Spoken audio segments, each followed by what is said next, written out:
whatever they said. So the last sentence on this page. Gracie. Hello. A human resource professional explained that Generation Z employees should be mindful when bringing slang into the workplace. So I don't know how much you use human resources professionals, but these are the people that are the office workers who have the job of helping people get jobs within their company.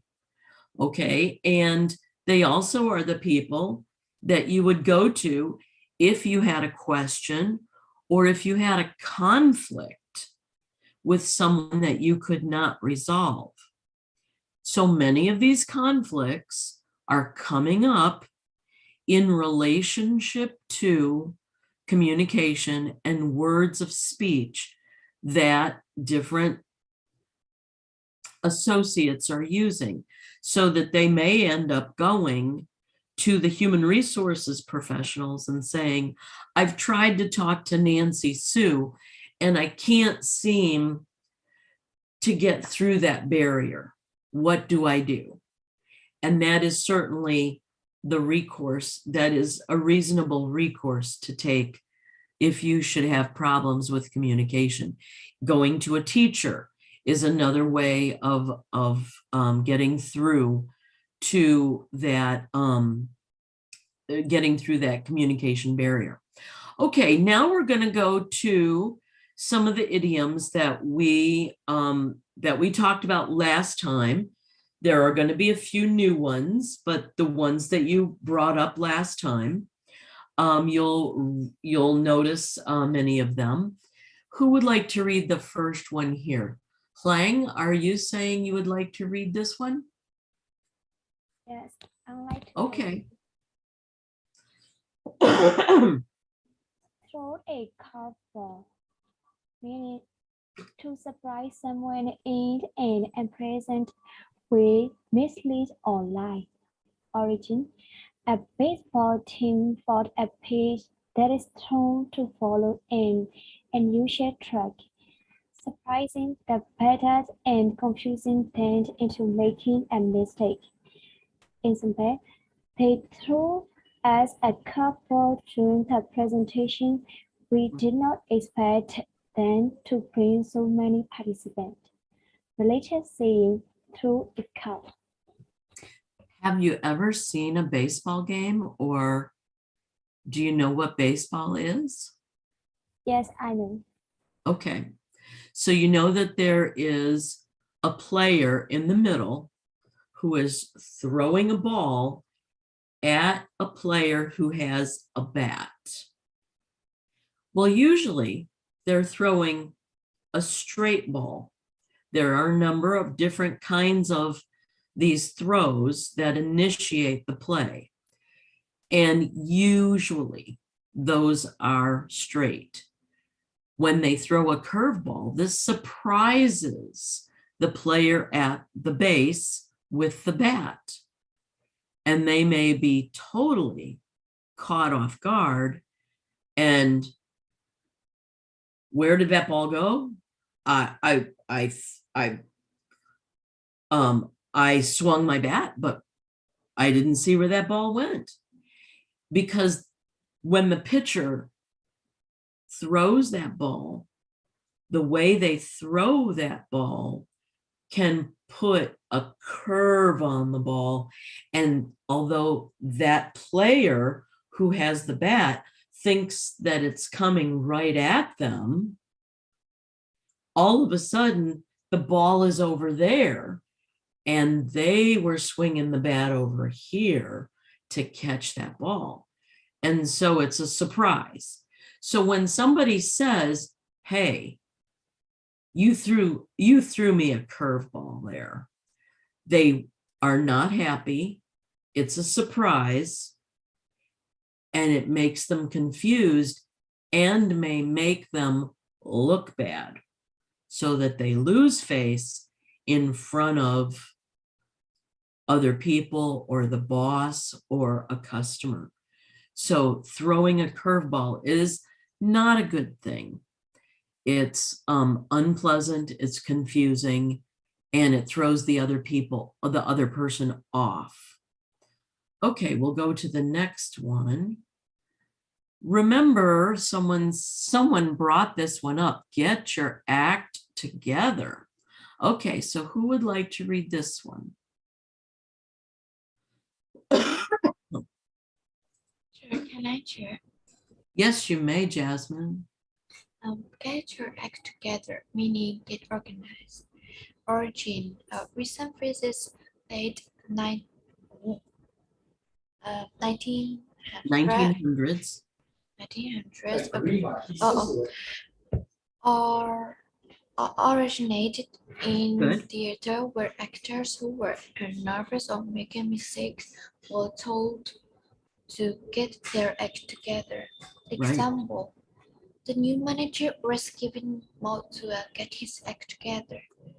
Related saying, pick up the pieces, put your affairs in order, and get it together. Okay, so remember we talked about when you're an actor, you have a script that you follow, right? You have a book, and that book or that script is giving you what you're going to say, and they have to memorize their lines. Well, if they're not memorizing their lines and they don't have their cues on, they don't know when they're supposed to give their lines, that is not good, and it takes time away from either making the movie or the rehearsal that they're doing for the production. And so that statement now is get your act together.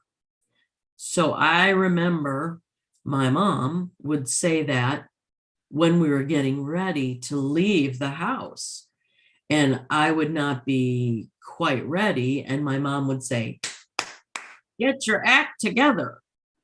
And that kind of woke me up. Of course, I was a teenager and my head was in the clouds probably, and woke me up, and oh, right, I better hustle, and I better get organized. And we're going to leave in 10 minutes. Oh no. So that's really a way of saying, get organized. Look at your list. Look at what you're going to do. Let's get together. Okay, any questions about that one? Can I use it in sentence for example? When you make two things at the same time, it's difficult. You get your act together. Very good. That's a really good way to use that one. It's not this particular idiom is not hard to understand, and it's not hard to use either. So very good. That was a very good way of using it. Get the ball rolling. So several weeks, maybe several sessions ago, someone said, let's get the show on the road. And so we talked about that one. This is similar to that. Get the ball rolling. So who would like to read this one? Charles, did you raise your hand? Yes. Okay. Get the ball rolling, meaning start a project or game, then keep progressing going. Original. First start to come about in the 80s. From the game of content, a gameplay in British. Getting the ball rolling, it was to lead off the play. Second possible original comes from a president of William Harrison, employed as a gimmick called the Victory Balls. There was large balls 10 feet in diameter. The dart was pushed from one camping really to the next, so he wanted the car until they keep the ball rolling. Example, let's get the ball rolling. It's good who has the first president. Related saying, let's knock off, or lead off, or get the show on the road. Very good, Charles. Now, guys, let's imagine this ball. Okay, so this presidential campaign, which was a long time ago, I'm trying to remember what the year was, but it was a very long time ago. They used this victory ball, which was big, big, big, big, big, big, big, big, big, big, big. And so it would require several people pushing the ball to keep the ball rolling. It wasn't like a ball that you're playing with baseball. It wasn't like a ball that you're throwing back and forth. It wasn't like a soccer ball. It was huge, and they were pushing it from city to city. Don't even ask me why. It doesn't make sense to me either. But that was one of the one of the sayings during that time: keep the ball going, keep the ball rolling. And so it was keep progress going. All right, next one. Let's see. All right, someone brought this one up. Bend over backwards. Who would like to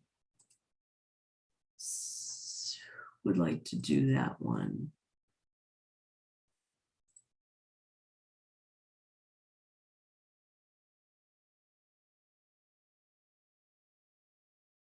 Let's see who's got that. Oh, okay. I see Lynn. Go ahead and read that one, Lynn. Bend over backward. Bend over backward, meaning suffering inconvenience in order to succeed. Origin saying in use in many cultures for over 100, 100, A thousand 1,000 years, coming out of genetic practice. Example, he bent over backwards, trying to appease the potential customers so get their business related, going the extra mile or going above and beyond. Okay, so when someone is doing extra amount of work, or they're doing bonus work in order to pass the class, they're doing more than is being asked for them to do. They're bending over backwards. And granted, if you've seen people bend backwards, and people who are very, very flexible, that takes a lot of effort to get that level of flexibility. So they've put in a lot of work to be able to bend backwards and do that kind of twist with their body. So bending over backwards is putting a lot of extra effort into their job or into their whatever they are doing with their hands. Maybe it's a craft, maybe they're sewing, maybe they're putting in a lot of extra effort with their creativity. And that is called bending over backwards. Excuse me. Okay, let's see. No, okay, there we are. Someone brought this one up last time. Fortune favors the brave or the bold. And so I went and looked that up. That was a very interesting origin. Who would like to read this one? I see Gracie's hand. Yeah, fortune favors the brave, meaning people who take chances are often rewarded probably. Origin saying attribute to the called really, how do you read it up? Virgil. Oh, The saying Virgil causes is his name. Virgil. Poet Virgil. Virgil. The saying causes cultural boundary and is used on many military and science dating back insignias dated back into ancient time.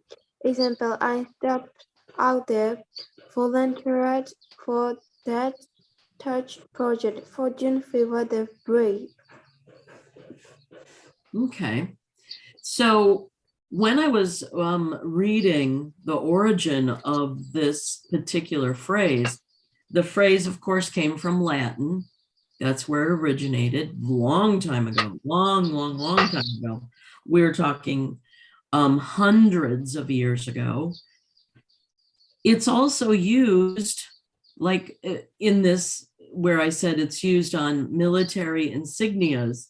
So there's patches that they put on uniforms, and different uniforms have this, different patches, I should say, have this phrase in Latin on that patch. And it's, it's basically to encourage the people who are, let's say, sailors, for example, to encourage them, hey, we're going off onto the, wide open sea to look for whatever. And we are probably, there's luck that's going to come to us because we're putting forth so much effort to go and find this or do this great thing. So I will say that this, that fortune, and I use that word sparingly, because blessings come to us when we make ourselves available by volunteering, or we make ourselves available to help someone else. Blessings come to us that way.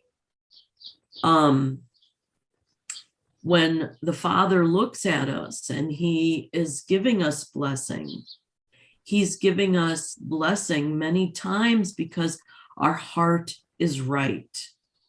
And often our heart is right because we're going beyond the normal, everyday, what's expected. And that's what this implies, that fortune or favor or success helps and comes when we step out to do something that's hard.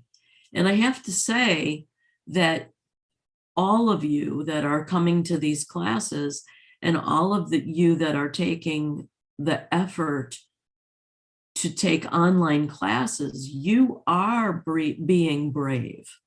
You are stepping out and doing something that's hard. You are stepping into unknown areas that your family probably has never done. And that is brave. And I absolutely encourage you and say you are doing awesome work. And your work is showing through your mastery of your English to begin with.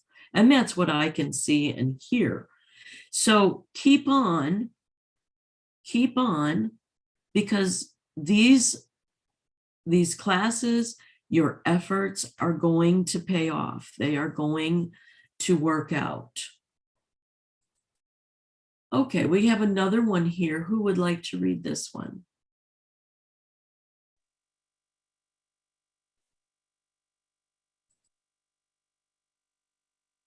Chair, I would like to read. Yes, Grace, did you say that? Yes. Don't cross the bridge before you come to it. Don't borrow trouble, meaning don't stress about the situation until you get to it. We will figure it out when the time comes. Origin attributed to Henry Wadsworth Longfellow, 1851. The saying was, "Don't cross the bridge before you get to it." Written in a book, The Golden Legend. Example: don't worry about getting a different car until you really need one. You don't need to cross that bridge before you come to it. And so then there's another related saying that says, don't borrow trouble, or don't borrow from tomorrow, the trouble from tomorrow. Deal with today's problem today. We'll get to tomorrow when it comes. And so you can't cross that bridge, right? When you see a river and you know the bridge is coming, you can't just cross that bridge. You have to wait till you get to the bridge. Sometimes you have to pay money to cross the bridge. So you got to wait until you get to the toll booth to pay the money before you can cross the bridge.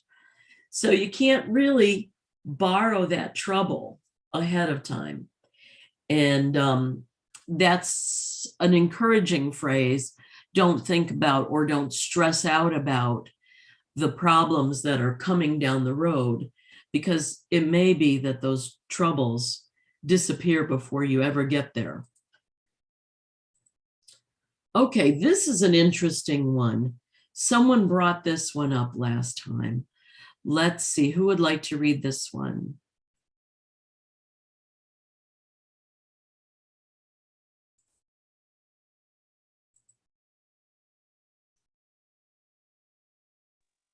Lydia, would you like to read this one? Yes, teacher. Wings hand down, winning easily with animal effort. Origin: the earliest example of the phrase comes from 19th century, supporting people wear horse wing race, hand down, meaning that victory is secret, that the jockey can relax and drop the reins before crossing the finish line. Example: Heidi won so easily